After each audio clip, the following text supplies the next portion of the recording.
पूरे देश भर में स्वतंत्रता का जश्न मनाया जा रहा है। अब सीधा लिए चलते हैं छत्तीसगढ़ के रायपुर, जहां पर सीएम विष्णुदेव साय क्या कुछ कह रहे हैं वो भी सुन लेते हैं। छत्तीसगढ़ रजत महोत्सव के रूप में मना रहे हैं। मुझे आपसे यह बात साझा करते हुए खुशी हो रही है कि हम आज के इस शुभ दिन से छत्तीसगढ़ रजत महोत्सव का शुभारंभ कर रहे हैं। आप सभी की भागीदारी से हम इस महोत्सव को अविस्मरणीय बनाएंगे। आज का दिन परलकोट विद्रोह के नायकों के पुण्य स्मरण का भी है। देश की आजादी की लड़ाई में स्वर्णिम अक्षरों में लिखे गए परलकोट विद्रोह के 200 वर्ष पूरे हो गए हैं। आज भी शहीद गेंद सिंह वीरता के किस्से पीढ़ी दर पीढ़ी प्रदेश की जनता उतने ही गौरव भाव से सुन रही है। भूखे और उत्पीड़ित लोगों को न्याय दिलाने के लिए शहीद वीर नारायण सिंह द्वारा की गई लड़ाई को कौन भूल सकता है। रायपुर सिपाही विद्रोह के नायक हनुमान सिंह जी का इस अवसर पर स्मरण करना चाहूंगा। भूमकाल विद्रोह के माध्यम से वीर गुंडाधुर ने अपनी मातृभूमि के लिए जिस अद्भुत शौर्य का प्रदर्शन किया वो इतिहास के स्वर्णिम अक्षरों में अंकित है। शहीद यादवराव, वेंकटराव, ध्रुवाराव, डेबरीधुर, आयतू महाराज सहित हमारे अनेक जनजातीय नायकों का बलिदान देशभक्ति की अद्भुत मिसाल है। हम अपने राज्य के निर्माता पूर्व प्रधानमंत्री भारत रत्न श्रद्धेय श्री अटल बिहारी वाजपेयी जी को नमन करते हैं, जिन्होंने अपना अटल संकल्प पूरा किया और देश के नक्शे में छत्तीसगढ़ का एक नए राज्य के रूप में उदय हुआ। अटल जी के जन्म शताब्दी वर्ष को हम अटल निर्माण वर्ष के रूप में मना रहे हैं। छत्तीसगढ़ की पुण्य धरा प्राकृतिक संसाधनों से संपन्न है। हमारे पास समृद्ध सांस्कृतिक धरोहर हैं और अपार उत्साह समेटे हुए विपुल मानव संसाधन हैं। 1 नवंबर 2000 को जब यह राज्य बना तब हमने एक सपना देखा था, एक विकसित, आत्मनिर्भर और समावेशी छत्तीसगढ़ का।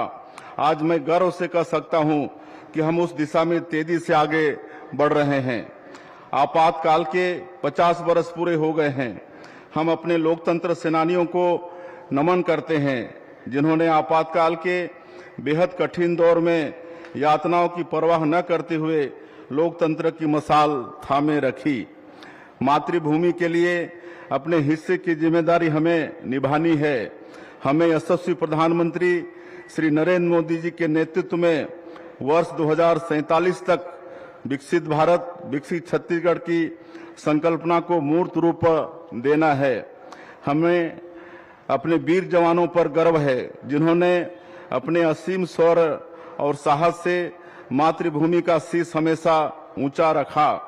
वर्ष 1947 में देश की आजादी के बाद पाकिस्तान की ओर से हुए आक्रमण से लेकर ऑपरेशन सिंदूर तक हर बार हमारे जवानों ने तिरंगे का मान बढ़ाया है। पहलगाम में हुए जघन्य आतंकी कृत्य का बदला लेने हमारे प्रधानमंत्री श्री नरेंद्र मोदी जी के नेतृत्व में ऑपरेशन सिंदूर चलाया गया। यह ऑपरेशन दुनिया भर में भारत के पराक्रम और दृढ़ इच्छा शक्ति का प्रतीक बना। प्रधानमंत्री श्री नरेंद्र मोदी जी की अगुवाई में भारत की अर्थव्यवस्था दुनिया की चौथी सबसे बड़ी अर्थव्यवस्था हो गई है। हमारा चंद्रयान चंद्रमा के दक्षिण ध्रुव पर पहुंच चुका है और शुभांशु शुक्ला ने इंटरनेशनल स्पेस स्टेशन में तिरंगा लहरा दिया है। इस सफलता के पीछे देशवासियों की कड़ी मेहनत और हमारे यशस्वी प्रधानमंत्री श्री नरेंद्र मोदी जी के दूरदर्शी नेतृत्व, दृढ़ संकल्प और अथाह इच्छा शक्ति की विशेष भूमिका है। आज के इस गौरवशाली दिन हम अभिनंदन करते हैं अपने सुरक्षा बलों के जवानों का, जिन्होंने नक्सलियों को उनके ठिकानों में घुसकर मात दी।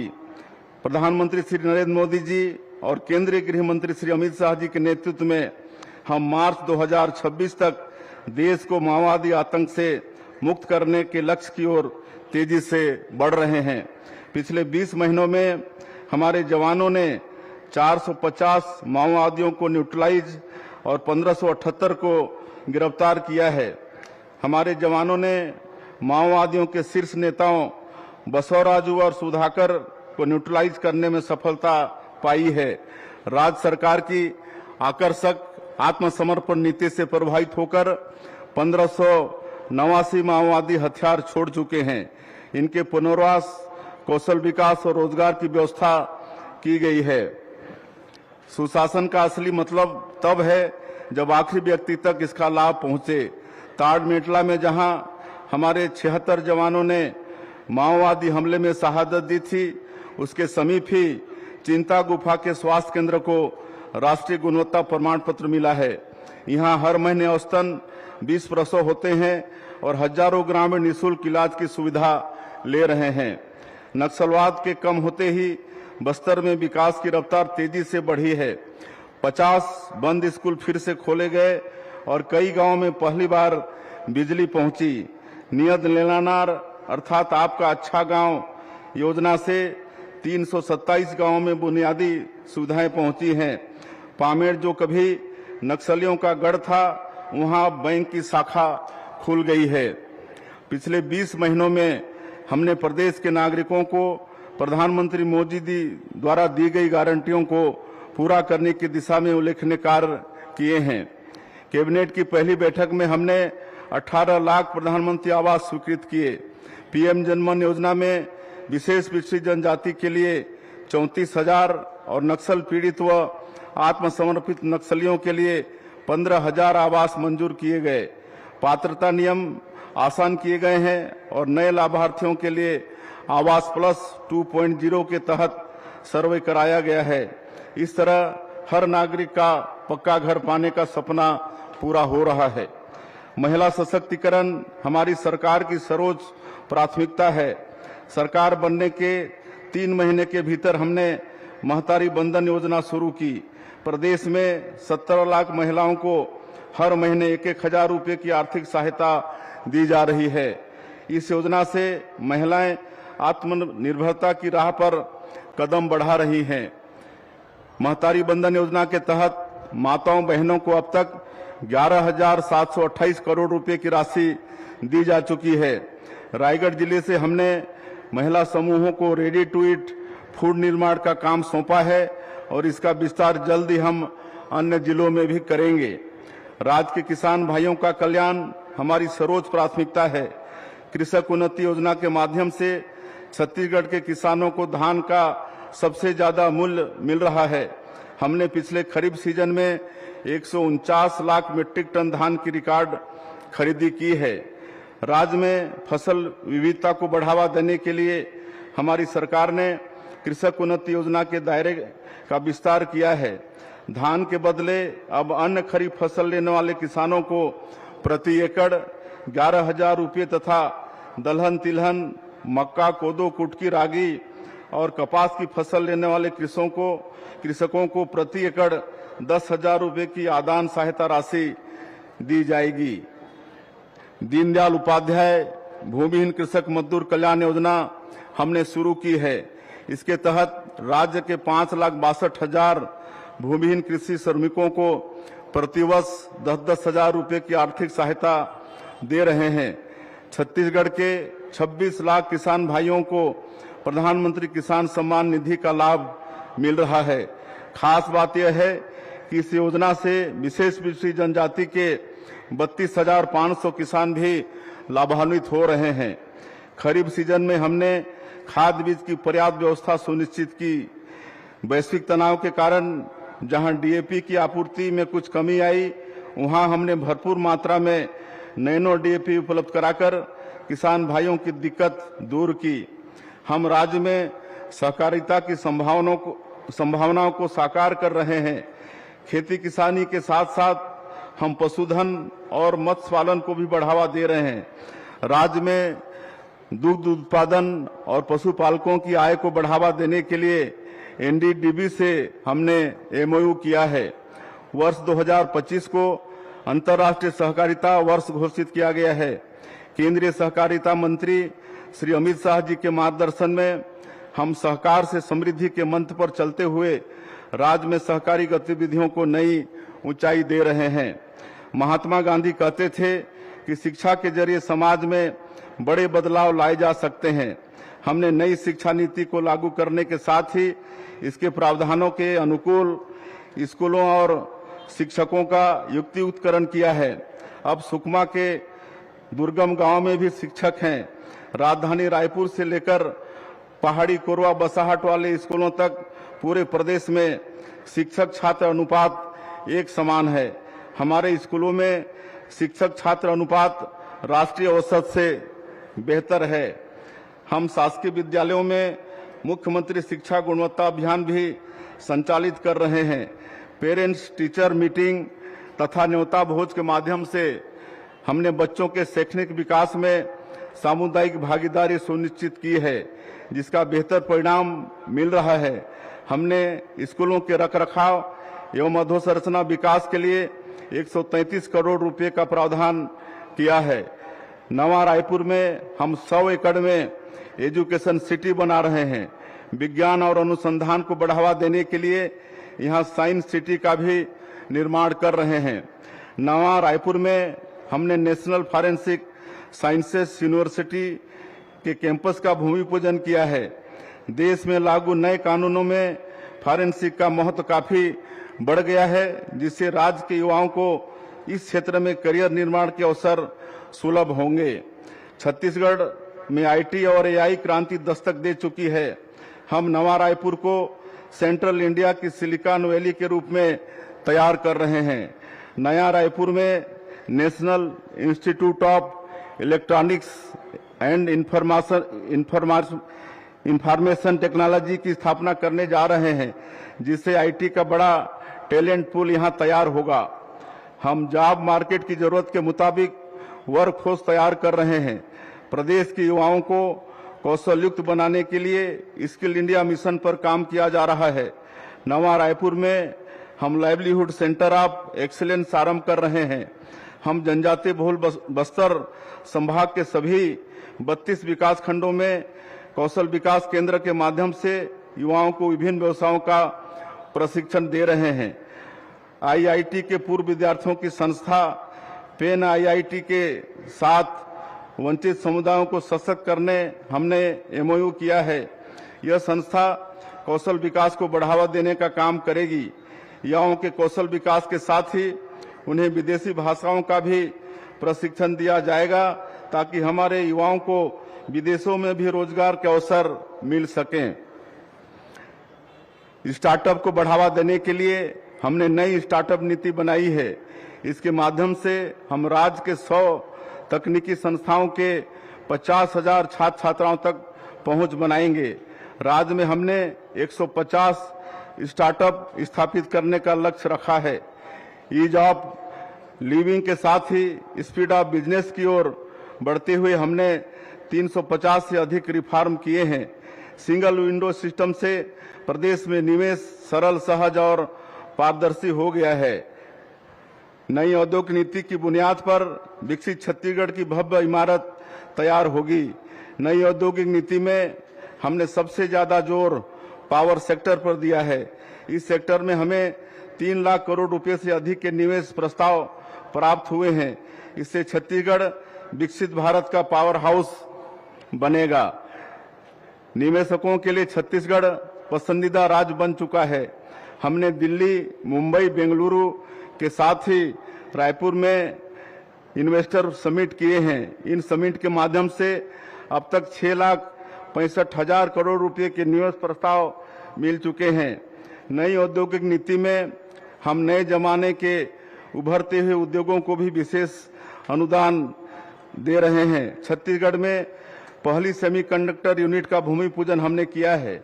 लगभग 1100 करोड़ रुपए की लागत से बनने वाली इस यूनिट से हमने चिप निर्माण के क्षेत्र में कदम रख दिया है। हम टेक्सटाइल क्षेत्र में संभावनाओं को अवसर में बदलना चाहते हैं। इसके लिए हम नवा रायपुर में national institute of fashion technology का कैंपस स्थापित करने जा रहे हैं। इसकी अनुमानित लागत 271 करोड़ रुपए होगी। इससे बड़े पैमाने पर रोजगार के अवसर पैदा होंगे।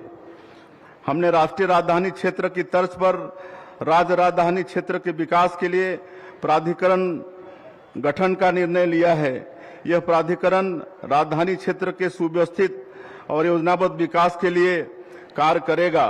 यह प्राधिकरण राजधानी क्षेत्र के लिए योजना बनाने, निवेश को बढ़ावा देने, विभिन्न सरकारी और निजी संगठनों के बीच समन्वय तथा शहर के विस्तार को सही ढंग से नियंत्रित करने का भी काम करेगा। अब जमाना ई कॉमर्स का है, इसे प्रोत्साहित करने हमारी लॉजिस्टिक नीति विशेष रूप से उपयोगी होगी और प्रदेश में तेजी से इनलैंड कंटेनर डिपो तथा ड्राई पोर्ट में निवेश होगा। जब हमारे राज्य का गठन हुआ तब प्रदेश की अधोसंरचना औद्योगिक वातावरण के अनुकूल नहीं थी। छत्तीसगढ़ में निवेश की जो संभावनाएं पैदा हुई हैं उसके पीछे एक दशक में इंफ्रास्ट्रक्चर प्रोजेक्ट्स पर हुए कामों की बड़ी भूमिका है। वर्ष 2030 तक हम उतनी ही रेल लाइन बिछा देंगे जितनी 1853 में रेलवे शुरू होने से लेकर वर्ष 2014 तक बिछाई गई थी। रावघाट से जगदलपुर केके लाइन का दोहरीकरण, तेलंगाना के कोठागुडेम से किरंदुल तक नई रेल परियोजनाएं बस्तर की भाग रेखा साबित होंगी। खरसिया से परमल कसा जाने वाली रेल लाइन प्रदेश के महत्वपूर्ण औद्योगिक केंद्रों को जोड़ेगी। नई रेल लाइनें विकसित भारत, विकसित छत्तीसगढ़ की धमनियां साबित होंगी। स्वामी विवेकानंद एयरपोर्ट रायपुर में हमने कार्गो सुविधा भी आरंभ की है। धनबाद और विशाखापट्टनम जैसे औद्योगिक केंद्रों को जोड़ने वाले एक्सप्रेसवे का निर्माण तेजी से हो रहा है। किसी प्रदेश की आर्थिक सेहत का अंदाजा इस बात से लगाया जा सकता है कि वहां बिजली की खपत कितनी है। हमारा प्रदेश जीरो पावर कट स्टेट है। हमारे राज्य में प्रति व्यक्ति ऊर्जा खपत 2211 यूनिट है, जबकि देश का औसत ऊर्जा खपत प्रति व्यक्ति 1255 यूनिट है। ऊर्जा आत्मनिर्भरता की दिशा में हमने बड़ा कदम उठाया है। हम हाफ बिजली से मुफ्त बिजली की ओर तेजी से बढ़ रहे हैं। प्रधानमंत्री सूर्य घर मुफ्त बिजली योजना ग्रीन एनर्जी के क्षेत्र में एक महत्वपूर्ण कदम है। इस योजना के माध्यम से आमजन अब बिजली उपभोक्ता से बिजली उत्पादनकर्ता बन रहे हैं। इस योजना के तहत सौर संयंत्रों की स्थापना पर केंद्र और राज्य सरकार द्वारा आकर्षक सब्सिडी दी जा रही है। 1 किलोवाट के सौर संयंत्र पर केंद्र सरकार द्वारा 30,000 रुपये और राज्य सरकार द्वारा 15,000 रुपये, इस प्रकार कुल 45,000 रुपये की सब्सिडी दी जा रही है। 2 किलोवाट पर केंद्र द्वारा 60,000 रुपये और राज्य द्वारा 30,000 रुपये, इस प्रकार कुल 90,000 रुपये तथा 3 किलोवाट का सौर संयंत्र लगाने पर केंद्र सरकार द्वारा 78,000 रुपये और राज्य सरकार द्वारा 30,000 रुपये, इस प्रकार कुल 1,08,000 रुपये की सब्सिडी दी जा रही है। मैं प्रदेश की जनता से आग्रह करता हूं कि इस योजना का त्वरित लाभ उठाएं। स्वच्छ ऊर्जा केवल पर्यावरण का विकल्प नहीं अपितु वर्तमान समय की आर्थिक और रणनीतिक आवश्यकता भी है। सुशासन हमारी सर्वोच्च प्राथमिकता है। हमने ई ऑफिस प्रणाली को सभी विभागों में कार्यान्वित किया है। फाइलें अब ऑनलाइन मूव हो रही हैं। इन पर निश्चित समय में निर्णय लिए जा रहे हैं और हर स्तर पर पारदर्शिता सुनिश्चित हो रही है। हमने सरकारी खरीदी में पारदर्शिता लाने जेम पोर्टल को अपनाया है। भ्रष्टाचार के मामलों की ईओडब्ल्यू द्वारा पूरी तत्परता से जांच की जा रही है। पब्लिक पॉलिसी में युवाओं को आगे लाने हमने मुख्यमंत्री सुशासन फेलोशिप योजना आरंभ की है। इसके जरिए युवा आईआईएम रायपुर में 2 वर्षीय फेलोशिप कर रहे हैं। सुशासन तिहार के माध्यम से हम आपके गांव, आपके मोहल्ले तक पहुंचे। वहां हितग्राहियों के चेहरे की खुशी और उत्साह देकर लगा कि हमारी मेहनत सार्थक हुई है। सुशासन तिहार में 41 लाख से अधिक आवेदन आए और इनमें से अधिकतर आवेदनों का हमने पूर्ण निराकरण किया है।